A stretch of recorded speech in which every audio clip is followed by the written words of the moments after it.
Hey, it's Mike here, and today Isaac Butterfield, an Australian comedian who has apparently made hating on vegans at least a part of his business model, which to me is an interesting phenomenon. We're also going to be responding to one of his recent videos where he's just hating on vegans and James Aspie and an Australian activist called Vegan Booty. Someone's body parts, minced body parts. Oh, the little darling can't handle being at the supermarket. So I want to respond to some of those attacks and also just the logic that he puts forth. And yeah, I know some of these things are jokes, but a lot of times what you think is funny or what you joke about more or less reflects your real belief. And this isn't going to be a super sciencey video like most of my videos. I'm mainly interested in how is it that somebody like this has monetized anti-veganism. All right, let's go. Maybe I'll whip out my subpar Australian accent. We'll see how things go. So Isaac Butterfield has been making jabs at vegans for years. A couple years ago when I first saw him, it was his The Truth About Vegans video where he calls veganism a cult. And in my mind, he was sort of done with it. You know, that was the vegan video he made. But no, when this recent video came up on my radar, it was clear that he's continued making anti-vegan videos. He's now got about 1.5 million subscribers, and a lot of his anti-vegan videos are some of his more well-viewed videos. You know, you think it would get old ragging on vegans, but it makes sense when people are responding this well to hating on vegans, hearing bad things about those vegans, which of course makes you feel a little bit better about the way you eat. A lot of his videos read like a Daily Mail article just going after some particularly crazy instance of a vegan. He'll go after vegan TikTokers. He's attacked Joey Carbstrong, another Australian activist, several times. And in his video, he's wearing an F Vegans apron, which looked pretty merchy. So I went and looked at his merch, and yeah, he sells F Vegan stickers. He has an $80 anti-vegan hoodie, and the shirt that he's wearing in the video, Anti-Vegan Social Club, he's gonna start selling soon. For the next merch drop, which includes this amazing piece of merchandise back on the shelves. So we've seen a lot of growth in the anti-vegan job sector between his millions of views talking about vegans and all of these products that he's clearly selling. Yeah, apparently it's a lucrative business model. At this point, he talks more about vegans than a lot of vegans I know, which makes sense because he's making money off of it. And we'll talk more about the money in a second. But first, let's go to the actual video. You can see who this guy is. First, he goes after that other Australian activist who goes by the name of Vegan Booty. And to be fair, she does have a bit of an aggressive DXE style of activism, at least in this next clip. These motherfuckers are completely Pigs are only 6 months old when they're forced into a carbon dioxide gas chamber, where they suffocate to death. See what I mean? Completely They remain the biggest to walk the earth. We'll talk about the tone or delivery in a second, but wait, isn't it actually a fact that pigs are killed this way? I mean, in Australia, a type of humane slaughter is gassing. And it makes me wonder, if you just state basic facts around this guy, does he just like get all riled up and go, get iffed? Hey students, today's lesson is on the solar system, how the earth revolves around the sun. Get you with, the world revolves around me. I don't think I have the accent today, guys. I'm sorry. Sometimes it's there, sometimes it's not. Maybe it wasn't that. Maybe it was that it was the delivery of shouting into a microphone. Well, I would have to say, is that actually something that he's against? I mean, if somebody was shouting about another cause, would he actually be annoyed with it? Perhaps if they were shouting, shut up vegans, something tells me he would be cheering them on. Although something also tells me if it had to do with women's rights, he might not be. I mean, after all, he sells a feminine, not feminist shirt. Or is it because on some level he knows that he's contributing to this negative thing, and we'll talk about how he says it is actually bad later on. Anyway, next up he goes after James Aspie, another vegan activist. And I'm pretty sure this is a TikTok, at least I saw it on TikTok originally. And let's start off by having a look at this dude. Chunks of corpse. Huge chunks of corpse. Also with blood. Okay, that's your thing. Someone's body parts, minced body parts. Oh, the little darling can't handle being at the supermarket. Who knows how many animals are in that package? Animal cruelty, a belly, someone's belly, a pig's belly, okay. Someone's shoulder, okay. Lamb bones, baby bones. So yeah, we have James Aspie going through the meat aisle, actually illuminating what all of these animal parts are, because we've created a variety of euphemisms to separate ourselves from the actual animals. And of course, it's all plastic wrapped and so forth. One of the big issues with vegans is they go through this weird thought process where they treat animals as humans. They're not. A lot of animals happen to be food. So he completely sidesteps that everything that James was saying was accurate. Yes, in fact, veal is a baby animal and so on and so forth. Instead, he takes issue with particular wording that James uses of referring to animals as they or someone. And no, vegans aren't trying to literally make animals human. They are merely trying to give them some non-human personhood, again, to not make them into objects, not objectify them, because again, it's easier to harm something that is objectified as opposed to someone who is a actual living sentient being. And conservationists have been trying to do this with cetaceans like dolphins and whales for a while to grant them non-human personhood, and I don't think Isaac would have a problem with that. So as we will cover in a bit, it has to do a little bit with some speciesism and carnism. But I also treat animals with respect. I rescue dogs. I also saw a snail on the footpath the other day. I picked the snail up and put him in the garden. But Look at this mustard butter dish guy trying to like virtue signal about all these animals, how he's like a vegan and good. Wait, what? He's not vegan? He actually hates me? No, dude, he's totally cool. I love when vegans say positive stuff they do for animals. It's like, you're virtue signaling, you're worse than Hitler.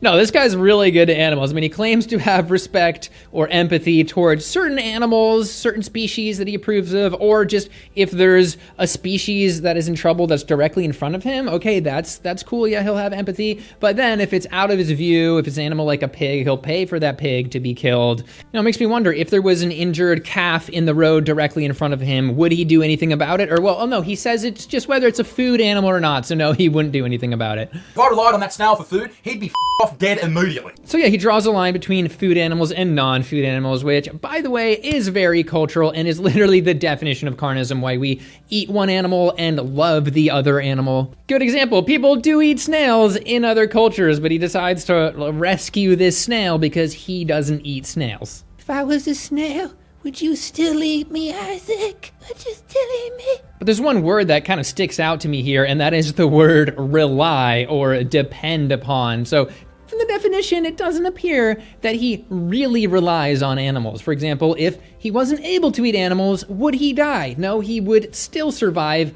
You know, would his health suffer for it? Might actually improve. I mean, his cholesterol would go down and lower his risk for a heart attack, but he probably has some little mental gymnastics to... He's probably a cholesterol denier, that's what I'm trying to say. I've seen countless videos of even animals like cows eating small rats. Animals love to eat meat. That is just the way of the world. Classic appeal to nature fallacy. Just because it happens in nature, it does not mean that it is right or that we should do it. This literally justifies anything from rape to murder and so on. Imagine actually forming your morals based off what you saw a cow do one time on YouTube.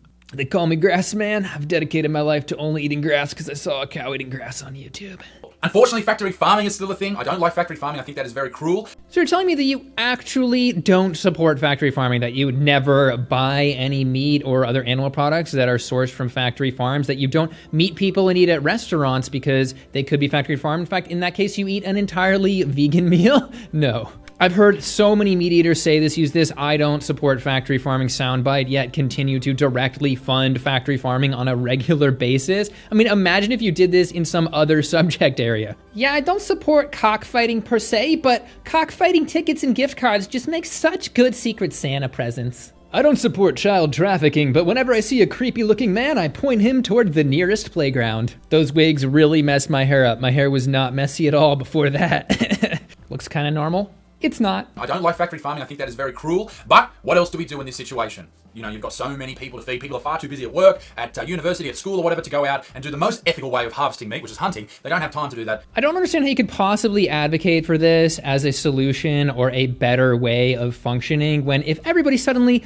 didn't have jobs anymore and was no longer busy and started hunting, then we would probably lead a lot of species to extinction. A lot of our beloved wild mammals would probably go the way of the passenger pigeon, which, by the way, was hunted to extinction. And a simple figure that illustrates this is from this study that we have 15 times as much farm mammal biomass as we have wild mammal biomass. In other words, in terms of mammals, the entire wild meat supply would probably only last about 3 weeks of the year in terms of demand if we tried to meet the same demand. This is kind of akin to saying, if everybody just dumpster dives, then we can all eat sustainably. No. But it appears there is a way that you can eat more ethically in terms of animals while you do have a job and still try and live out your dreams or whatever people do. You can just eat a vegan diet easily. So we have to use factory farming. Now I know what the vegans will be saying. Hey, why don't you just grow lots of crops? Shut up, all right? No one's gonna eat that much salad. You. Ha! So you admit it's all about pleasure. However, vegan food is obviously not salad. It keeps getting better and better. People confuse the Impossible Burger for real meat. I mean, Glenn Beck's taste test, he got it wrong the other way. He thought the real one was the fake meat and the fake meat was the real one, and you get the idea. Say right.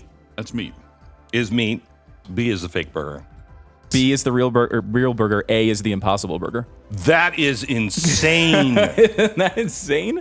You know, this is not salad. This is not salad. This is not salad. He then takes a break for his sponsor, which is, get this, I guess really no surprise, a beef jerky sponsor.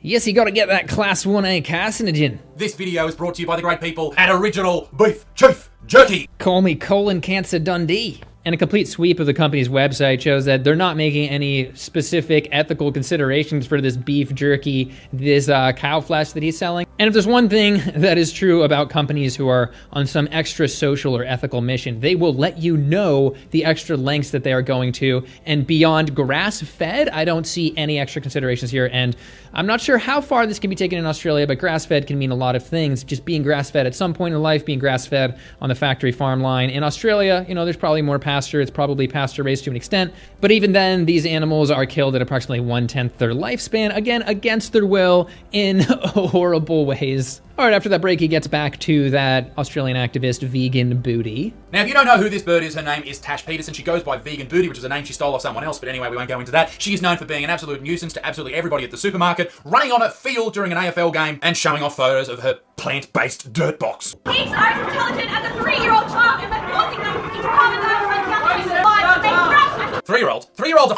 dumb. Why would you compare anything to a 3-year-old and then expect people to go, oh yeah, 3-year-olds, who's intelligent? 3-year-olds just sit at home all day in their pants. You haven't convinced me of anything, you fool. Again, this is comedy, so it's unclear what his actual beliefs are. Obviously, he probably doesn't think it's okay to eat 3-year-old children, but still, there's something to be said about A, pig intelligence, and B, 3-year-old child intelligence. First of all, after just a few months, pigs can recognize themselves in the mirror. They pass the mirror test for self-awareness, which is better than humans in that regard. But let me give you a human example of a 3-year-old that I think Isaac will value based off what appear to be his values. Here is a 3-year-old chimney sweep during the Great Depression. He's literally working. He's got a tiny ladder. Look at him just hoisting stuff. Obviously, he's mentally capable. I mean, this 3-year-old has Isaac beat in all of the areas that he would probably value as somebody who subscribes to apathetic masculinity and rugged individualism. I mean, look at him. And obviously, this is a great reminder that we should appreciate that child labor is mostly not a thing. Next comes the topic of Dominion, the documentary, which is more or less like Earthlings, but more updated for companies making humane claims, and especially relevant because it's filmed in Australia. Anyway. A propaganda vegan film called Dominion. Now, it's a film of basically all the horrible snuck in and filmed in factory farming, and it is quite confronting. It's horrible. So he calls it a vegan propaganda film, but then he agrees that the things that it's highlighting are horrendous, but then he goes ahead and just makes a mock trailer for it. I mean, it isn't that bad, because I just watched the trailer again, and it doesn't seem too bad at all. Are you looking for something fun and amazing to do this summer? Do you want to go to a place full of fun where all your friends are just hanging out, not socially distanced at all? Why don't you come along? You don't want to be the black sheep in the family. Got little ones? Don't worry, we also have a free daycare service. So he's trying to downplay it or make a joke out of it, but the reality is, with how horrendous what's going on in this film is, it's kind of pushing some psychopathic tendencies. I'm not straight up calling him a psychopath, but it's worrisome to me that he can view this film, which I believe he has, and then make something like this. Yeah. If you haven't seen the film, the horror which takes place is next level. I had a group of 5 hardcore activists, some of which who have seen it, and we had to just like stop watching it halfway through.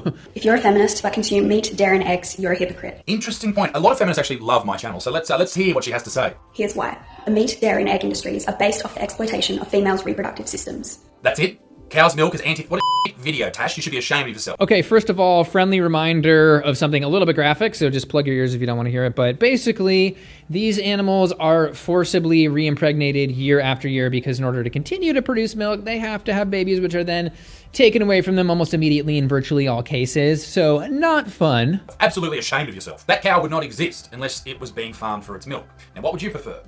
A life where you didn't exist, or a life where you existed out in the pastures, having a great old time, and then having to get a little bit of a squeeze every now and then, a little bit of a... And if you believe that animals should just be born and exist regardless of how much suffering, then, you know, that sort of forces you to concede that you would want as many animals to be on Earth as possible regardless of their suffering, so sort of your moral imperative to make sure that happens, because that would be the best scenario. Obviously, vegans aren't trying to drive all farm animals extinct. We're just trying to bring the population down to a level where they can be ethically treated and not exploited, but still exist. Now, I just briefly want to mention how much of an interesting phenomenon it is that somebody who just starts, comedically making fun of vegans is able to get millions of views around it and then form like merch and sort of a brand around it. It says a couple things. First of all, it says that veganism is a big enough thing that there is now enough demand that just hating on it is profitable. And it also says that there are enough people out there that just want to feel good about what they eat that,